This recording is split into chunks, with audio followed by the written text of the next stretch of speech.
ఒకేసారి అనేక మందితో స్నేహం చేయడంలో దిట్ట చంద్రబాబు నాయుడు గారు. ఇప్పుడు తెలుగుదేశం, జనసేన, బీజేపీ కలిసి ప్రభుత్వం నడుపుతున్నాయి. అదే సందర్భంలో సిపిఐ, సిపిఎం, కాంగ్రెస్ ప్రభుత్వంలో బి టీమ్‌గా పనిచేస్తున్నాయి. చంద్రబాబుని మెత్తటి సుత్తితో మొట్టుతూ, అదే సందర్భంలో బీజేపీతో మాత్రం విభేదిస్తుంటే, పవన్ కళ్యాణ్‌ని మాత్రం నిందిస్తుంటాయి. ఇప్పుడు వాళ్ళకి ప్రెషర్ పెరుగుతోందో, లేకపోతే ఏదో ఒక ఉద్యమాలు చేయాలన్నట్టు వాళ్ళ టార్గెట్‌లో తెలీదు గానీ, వామపక్షాలు తాజాగా ఉద్యమం ప్రారంభించారు. ఏమిటి ఆ ఉద్యమం అంటే రైతుల పేరుతో ఉద్యమం. రైతులు, కౌలు రైతులకి అన్యాయం జరుగుతోంది అన్నటువంటిది.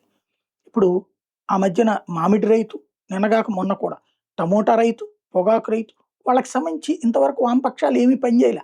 జగన్ వెళ్ళాడు, ఉద్యమాలు చేశాడు. ఇప్పుడు జగన్‌కి ఆ క్రెడిట్ కంటే కమ్యూనిస్టులకి ఇస్తే బెటర్ అని భావించి కమ్యూనిస్టుల్ని చెయ్యమని వీళ్ళు ప్రోత్సహిస్తే చేస్తున్నారా? లేదా కమ్యూనిస్టులు 2 ఏళ్ళు టైం ఇచ్చాం ఇక చాలని ఉద్యమిస్తున్నారో తెలీదు గానీ, కామ్రేడ్లు రోడ్డెక్కి ఉద్యమాలు ప్రారంభించడం అన్నటువంటిది ఒక వ్యూహం స్టార్ట్ అయింది. ఇది బాబు చేయిస్తున్నారా? బాబు మీద బాబు నుంచి ఏదన్నా ఆశించి వామపక్షాలు స్టార్ట్ చేస్తున్నాయో తెలీదు.